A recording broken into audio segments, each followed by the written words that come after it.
우리의 삶에 간섭하기를 원하십니다. 간섭하기 원하실 뿐만 아니라 실제적으로 우리의 삶을 인도하시는 분이십니다. 신앙은 추상적으로 관념적으로 하는 것이 아니라 실제적으로 인격적으로 하는 것이 신앙생활입니다. 만약 우리의 삶 속에서 살아계신 주님을 체험하지 못하면서 우리가 살아간다고 한다면 우리의 신앙은 무의미할 것입니다. 내가 경험하지 못하고 내가 체험하지 못하고 남들이 체험하고 남들이 경험한 하나님을 내가 믿는다고 한다면 이것은 주님의 뜻이 아니라는 것입니다. 하나님은 우리의 목자세요. 나의 목자세요. 나의 아버지세요. 남의 아버지가 아니라 나의 아버지세요. 남의 목자가 아니라 나의 목자세요. 그렇기 때문에 우리는 우리의 삶 속에서 하나님의 살아계심을, 우리 인도하심을 우리는 체험하며 살아가야만 한다는 것입니다. 왜 하나님이 성경을 우리에게 주셨을까요? 성경은 살아계신 하나님이 어떻게 주의 백성들을 인도하고 어떻게 생생하게 주의 백성으로 하여금 하나님을 체험하고 인격적으로 만났는가 우리에게 알게 하기 위해서 성경을 우리에게 주신 것입니다. 그렇기 때문에 우리는 성경을 읽어야 합니다. 과거에 역사하셨던 하나님이 오늘도 동일하게 역사하시마 약속하셨기에 우리는 성경을 읽어야만 합니다. 성경이 성령의 영감으로 쓰여졌다 그래요. 성령의 영감. 성령의 영감으로 쓰여졌기 때문에 우리가 성경을 대할 때마다 신기하리만큼 이 하나님의 말씀은 살아 운동력 있게 우리에게 다가와지고 있다는 겁니다. 까만할 자가 아니라 생생하게 인격적인 주의 음성 가운데 우리에게 들려지고 있다는 겁니다. 이것이 바로 성경이 성령의 영감으로 쓰여졌다는 것을 실감나게 하는 대목인 것을 기억하게 됩니다. 그렇기 때문에 우리는 분명히 이 시간 마음속에 정말 간직하고 또한 확실히 우리가 마음속에 믿어야 될 것은 하나님은 기록된 말씀을 통하여 오늘도 말씀하고 있다는 겁니다. 그렇기 때문에 우리가 주의 인도를 받고자 하면서 기록된 주의 말씀을 대면하지 않는다면 말씀을 대면해야만 합니다. 주의 말씀을 떠나서 인도함 받을 수 있고 주의 말씀을 떠나서 하나님 뜻대로 살아갈 수 있다고 생각하면 그것은 큰 우산이에요. 그것은 큰 착각입니다. 하나님의 말씀을 묵상하지 않는 사람이 어떻게 하나님의 인도를 체험할 수 있겠어요? 하루하루 하나님의 말씀을 생각지 않은 사람이 어떻게 하나님의 살아계심을 체험하며 하나님의 나의 뜻을 내가 마음의 소원을 갖고 있는 마음의 소원을 하나님 이루어지는 것을 체험할 수 있겠어요? 우리가 하나님의 인도를 받는다고 했을 때 정말 주의해야 될 것은 기록된 하나님의 말씀을 떠나서는 안 된다는 것입니다. 인도에 대한 가장 보편타당한 정의가 있습니다. 성경에 보면은 로마서 12장 1, 2절에 보면은 다음 같은 정의가 있습니다. 그러므로 형제들아 내가 하나님의 모든 자비하심으로 너희를 권하노니 너희 몸을 하나님이 기뻐하시는 거룩한 산 제사로 드리라. 이는 너희들의 영적 예배니라. 너희는 이 세대를 본받지 말고 오직 마음을 새롭게 함으로 하나님의 선하시고 기뻐하시고 온전한 뜻이 무엇인지 분별하도록 하라. 가만히 명상하면 하나님이 너 자러 가라 우러 가라 이렇게 하라 저렇게 하라 그렇게 말씀하는 것이 아니라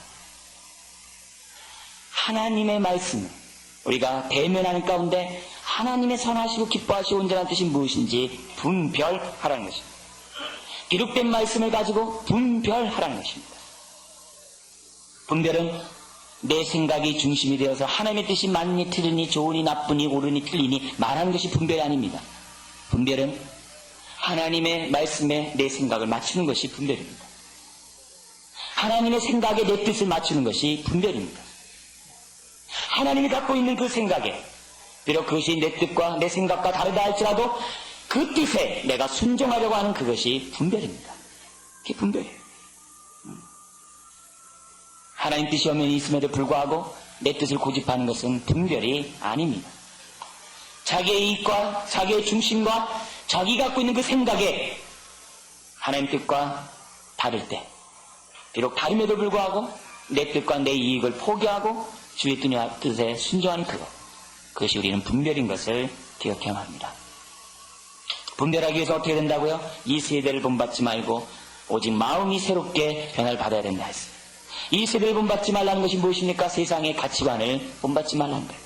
내가 예수 그리스도를 믿기 전에 가졌던 내 사고방식대로 살지 말라는 것입니다.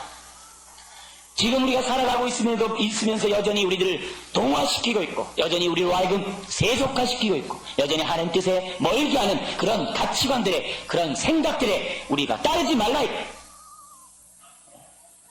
세상의 뜻에, 세상의 가치관에, 세속화에 우리의 영향을 주었던 잘못된 것들을 따르지 말라는 것입니다. 진화론자나 자연주의자들이나 유물론자들이나 무신론자들이나 윤회사상이나 성선설을 주장하거나 이런 범신론식으로 주장하는 그런 것 속에서 우리가 너무 물들어 있는데 그러지 말라 이게요. 세대를 본받지 말고 이 땅에서 잘 먹고 잘 살고자 하는 그 가치관에 본받지 말고 오직 마음이 새롭게 변화를 받아 하나님의 말씀을 통하여 새롭게 변화를 받아 하나님의 뜻을 분별하는 것입니다. 사랑하는 성도 여러분, 분별의 능력은 다른 데 있는 것이 아닙니다. 나이에 있는 것도 아니고 연주에 있는 것도 아니고 세상을 많이 받았다고 배웠다고 분별의 능력이 있는 것이 아니에요. 세상의 이치를 깨닫는 것이 많이 배웠다고 되는 것도 아니에요. 우리가 분별할 수 있는 그 능력은 하나님 말씀을 얼마만큼 깨달았느냐, 얼마만큼 하나님 말씀을 내 것을 삼았느냐, 그것이 분별의 능력인 것입니다. 히브리서 5장 11절 이하에 보면 이런 말씀이 있습니다. 너희의 듣는 것이 두려움으로 해석이 어려우니. 하나님 말씀은 잘 들어야 돼요. 듣는 것을 깨닫지 못하면 해석이 안 됩니다. 집중해서 잘 들어야 돼요. 들을 때 해석이 있습니다. 때가 오래므로 너희가 마땅히 선생이 될 터인데 너희가 다시 하나님의 말씀의 초보가 무엇인지 누구에게 가르침을 받아야 할 것이니. 세월이 지나면 마땅히 선생이 돼서 분별력이 있어서 살아야 되는데 그렇지 못하다는 것입니다. 젖이나 먹고 단단한 식물을 못 먹는 자가 되었도다. 대저 젖을 먹는 자마다 어린아이니 의의 말씀을 삶에서 경험하지 못한 자요. 단단한 식물은 장사한 자의 것이니 저는 지각을 사용함으로 하나님 말씀에 따라 지각을 사용함으로 연단을 받아 훈련하는 가운데 선악을 분별하는 자들이니라.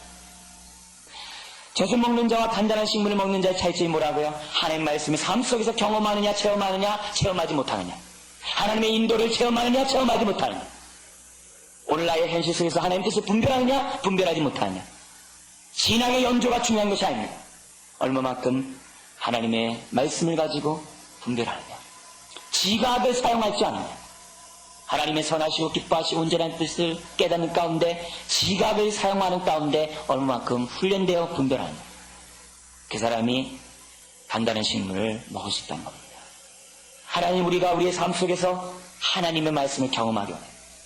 하나님의 말씀은 영이요 생명이라 했어요. 빛이요 등불이라 했어요. 우리의 삶 속에서 언제든지 체험할 수 있다 했어요. 그 하나님의 말씀을, 의의 말씀을 삶 속에서 경험하는 자가 장사한 자예요.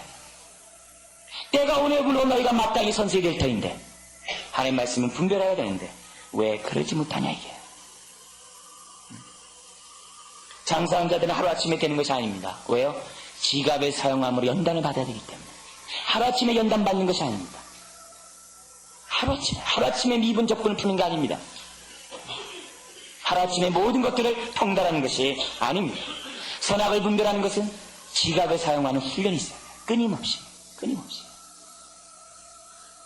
해결 철학자가 있어요. 그의 이론 중에, 그의 이론 변증법 중에 뭐가 있냐면 양쪽 축척이 질서로 도약한다는 양질의 그 변증법이 있어요.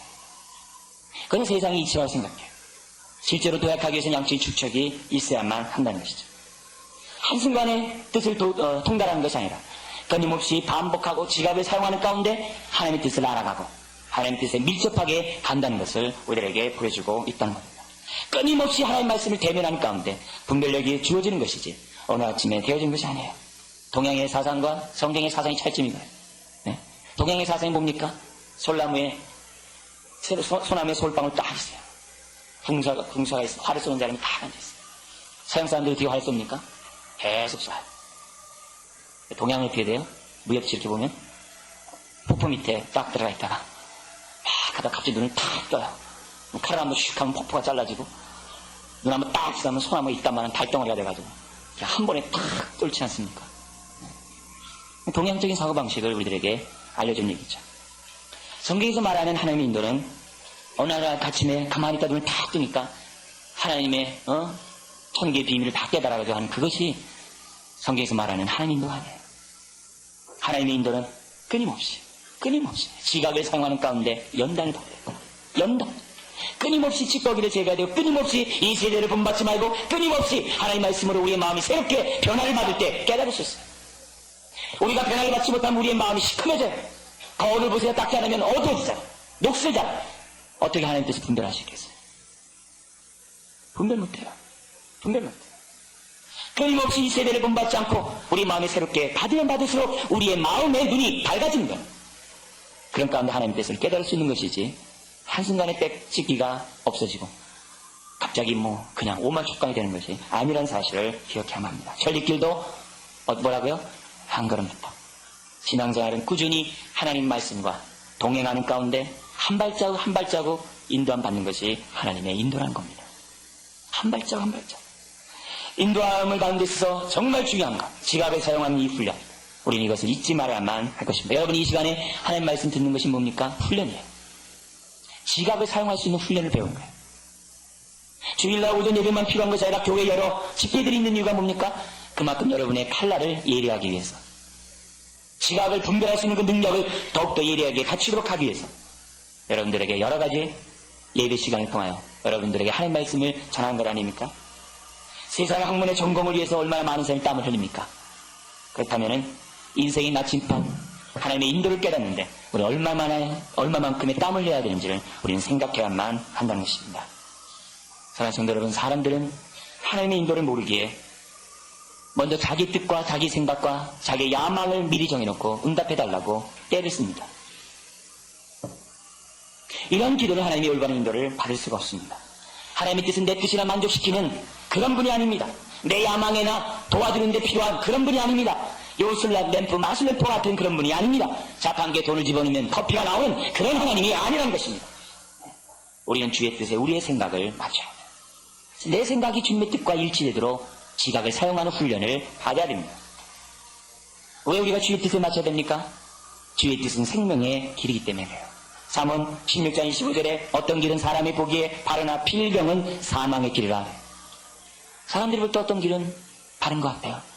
그러나 그 결과를 보면 사망의 길이라는 거예요. 우리는 안전된 확정금리를 받기 원치 않습니까? 네? 불안전한 그것이 아니라 하나님의 분명한 인도를 받아야 되지 않습니까? 살얼음을 걷는 삶을 우리가 살아서는 안 되지 않습니까? 우리가 하나님의 인도를 받는 우리들에 있어서 정말 조심해야 될 것은 만용입니다. 자기의 자만입니다. 교만입니다. 우리는 겸손히 그날 왜 광야에서 하나님께서 인도하실 때 만나를 왜 아침마다 내리게 하셨습니까? 왜 이스라엘 백성이 광야 가운데 있으면서 또한 이스라엘 백성들이 하나님 앞에 제사를 드리면서 왜 번제를 드렸습니까? 왜 날마다 드리는 아침 저녁을 왜 상번제를 왜 드렸습니까? 왜 하루에 아침마다 만나가 내렸으며 왜 아침과 저녁으로 왜 이렇게 매일 드렸습니까? 매 순간 하나님의 인도를 받기를 원했기 때문이죠. 하나님이 원하시는 것은 에녹을 통해서 보여준 것처럼 동행입니다.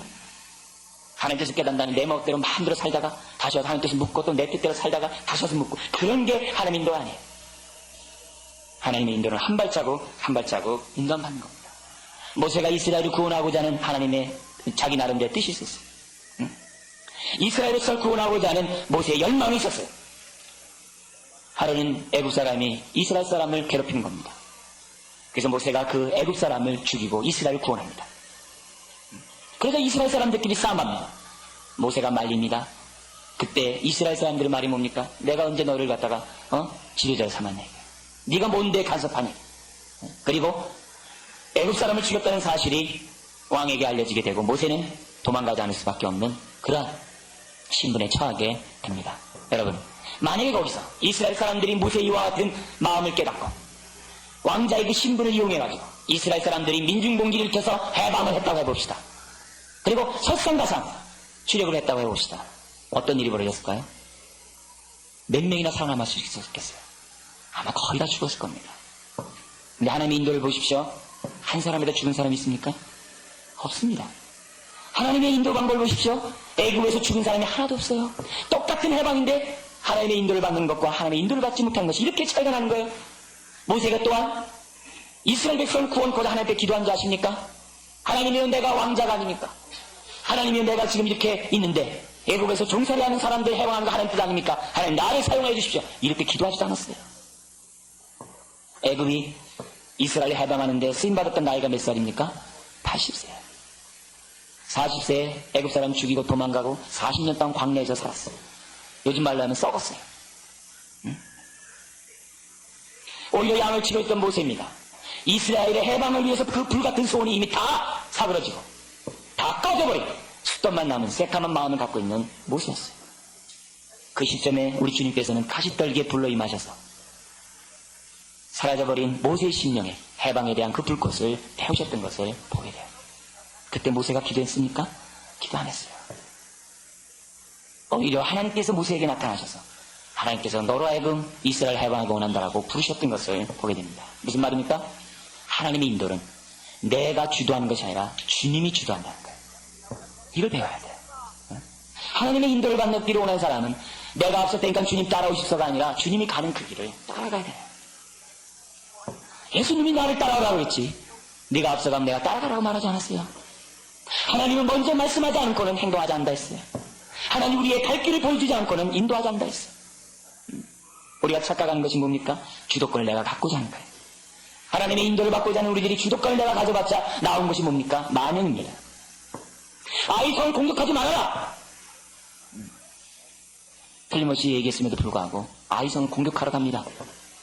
그러니까 이스라엘 백성은 패배할 수밖에 없었어요. 아이성이 점령되는 것이 하나님의 뜻입니다. 그러나 하나님의 방법은 달랐습니다. 이스라엘 백성이 주도를 받는 것은 하나님의 뜻이었습니다. 그러나 그 방법은 달랐어요. 인도는 구체적으로 하나님의 주도 속에서 우리가 순종해 나갈 때 인도함을 받는 것입니다. 하나님은 먼저 말씀하십니다. 그리고 그 가운데 우리가 순종하기를 원하십니다. 그럼 우리는 평소에 지각을 사용하는 가운데 분별할 수 있는 능력들을 가져야 됩니다. 무작정 무리로 뛰어내려서 안 됩니다. 베드로가 무리를 걸을 수 있었던 것은 뭐 때문입니까? 주님이 걸으라고 했기 때문에 걸을 수 있는 거예요. 무작정 뛰어들으면요 베드로는 죽습니다. 엘리야가 갈멜산성에서 850대 1의 영적 전쟁을 벌입니다. 불러서 임하여서 샘물을 태우는 자가 참 신이라는 것을 알자라고 얘기했어요. 여러분 만약에 엘리야가 그냥 그렇게 제안했다고 해주세요. 아마 엘리야는 거기서 죽었는지도 몰라요. 하나님이 엘리야에게 그렇게 하라고 했기 때문에 엘리야가 믿을 수 없지만 말씀에 순종하여 850대 1의 영적 전쟁을 벌였기에 하나님의 역사가 있었던 거예요. 하나님의 인도는 내 마음 내 뜻대로 하나님의 역사를 이루는 것이 아닙니다. 지각을 사용해요. 마귀가 예수님을 시험할 때도 이 똑같은 시험을 했어요. 네가 하나님의 아들이거든 성전에서 뛰어내려라. 그러면 천사가 너를 받들어서 사람들이 네가 하나님의 아들인 것을 알 거 아니냐. 그렇게 유혹을 했어요. 성전에서 때리는 것이 돼요? 예수님의 물론 이제 천사가 받들겠죠. 우리랑 다른 그런 데. 그러나 우리가 십중하고 뛰어내리면 어떻게 돼요? 죽습니다. 다리 몽둥이 다 부러져요. 다 부러져요. 주님이 설령 천사가 받았다 할지라도 그것은 하나님 뜻이 아니에요. 왜요? 그런 사람을 사람이 죽일 리가 없어요. 예수는 대접받고 십자가에서 인류의 죄를 감당해야 될 그 사명이 있기 때문에 성전에서 뛰어내리자는 것은 하나님의 뜻이 아니었어요. 주님의 일거수일투족이 뭡니까? 하나님의 뜻을 이루러 이 땅에 오셨다는 겁니다.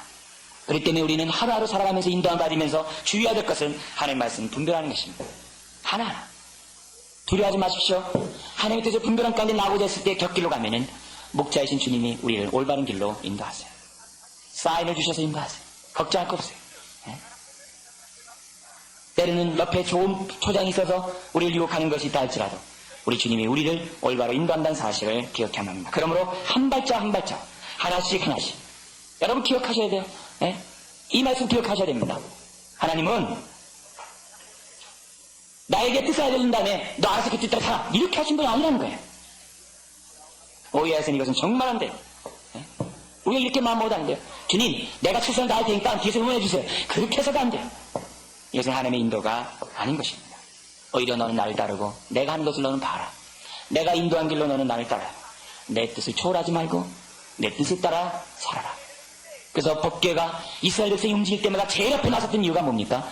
오늘 우리로 하여금 하나님의 뒤를 쫓아가라. 하나님의 뜻 가운데 한 발짝 한 발자국 움직여. 법궤가 멈추면 멈춰야 돼. 법궤가 움직이면 움직이는 것이 하나님의 인도 방법인 것을 성경 우리들에게 가르쳐주고 있다는 겁니다. 그러므로 믿어야 돼. 아, 주님은 대충 살라고 하는 것이 아니라 방목해서 알아서 능력과 살라고 하는 것이 아니라 주님은 네 발자국 한 발짝 한 발자국 인도하시는구나. 이걸 믿어야 돼. 이걸 믿을 때 하나님의 인도를 우리는 체험할 수가 있습니다. 주님은 지도를 제시해 주는 분이 아니에요. 주님 자신이 길이에요. 그냥 나를 따라 지도를 주고 너 이렇게 살아서 저 목적지까지 가라. 그렇게 주님은 말씀하지 않는다는 겁니다. 그러면 우리가 평소에 하나님의 선한 말씀을 묵상하고 지각을 사용한 것 없이 우리 인도를 제대로 받을 수 없다는 사실을 기억해야 돼요. 기껏 산에 올라갔는데 우리 우스갯소 있잖아요. 여기가 아닌가 봐. 우리가 그렇게 신앙생활에서는 안 되는 거 아니겠어요? 주님은 나를 따라하셨어요. 철저히 나를 따라하셨어요. 자, 오늘 본문에 우리가 보면은 81절에 그 8절 이하에 보면은 우리가 하나님의 인도를 받는 데 있어서 특별히 나이가 문제가 있을 때, 어려운 일이 있을 때, 힘든 일이 있을 때 하나님의 그 인도 원리가 어떻게 적용되는지를 우리에게 단편적으로 보여주고 있는 말씀입니다. 우리는 지난주에 들었던 말씀과 연관해서 한번 이 말씀을 다시 한번 생각해 보시죠. 첫 번째, 우리가 하나님의 인도를 받고자 한다면 들어야 된다는 겁니다. 하나님 여전히 말씀하고 계시기에 들어야 된다는 것입니다. 내 앞에서 말씀하고 계시기에 들어야 된다는 8절입니다. 같이 읽어볼까요? 내 백성이여 들으라. 내가 네게 증거하리라. 이스라엘이여 내게 듣기를 뭐 한다고요? 원하노라. 하나님의 마음이 뭐라고요? 듣기를 원해요. 내 생각, 내가 깨달은 그때 그 느낌대로 행동하는 것이 아니라 하나님의 말씀을 듣기를 원해요. 하나님의 인도를 받기 원하는 사람 들어야 돼요. 가만히 있지 말고 주의 말씀을 대면하는 가운데 음성을 들어야 돼요. 들어야 돼요. 듣지 않고 하나님의 인도를 받을 수가 없는 거예요. 듣지 않고 어떻게 내 발의 등이요 내 길에 비친 것을 체험할 수 있냐. 아모스 3장 7절에 뭐라고요? 하나님은 말씀하지 않고 결코 우리를 인도하지 않는다 했어요. 우리의 삶에 먼저 필요한 것들을 먼저 말씀하신 다음에 인도한다.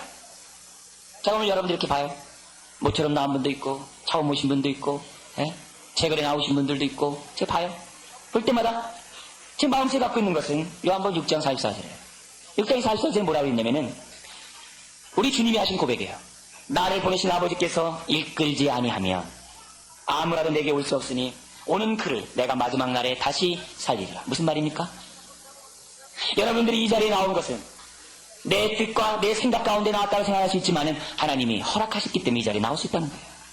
모처리 나온 분, 처음 나온 분, 오래간만에 나온 분, 하나님께서 여러분들이 인도하셨기에 이 자리에 왔다는 거예요. 그래서 제가 여러분들 생각할 때마다 마음속 생각이 뭐예요? 주께서 보내셨구나. 주께서 보내셨구나.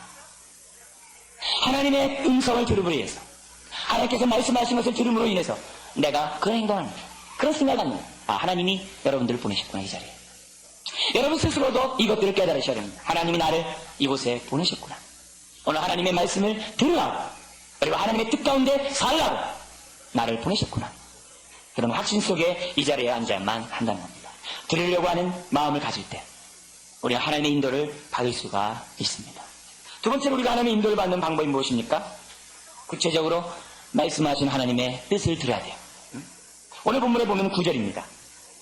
그들의 문제가 원인이 무엇인지를 주님은 구체적으로 말씀하고 계신 것을 보게 됩니다. 이것이 하나님의 인도예요. 구체적으로 네가 무엇 때문에 네가 이런 어려운 일 가운데 있는지를 밝히 말씀하시는 것이죠. 9절 읽겠습니다. 너희 중에 다른 신을 두지 말며 이방신에게 절하지 말지어다. 그 당시 청중들의 문제 원인을 밝히 말씀하십니다.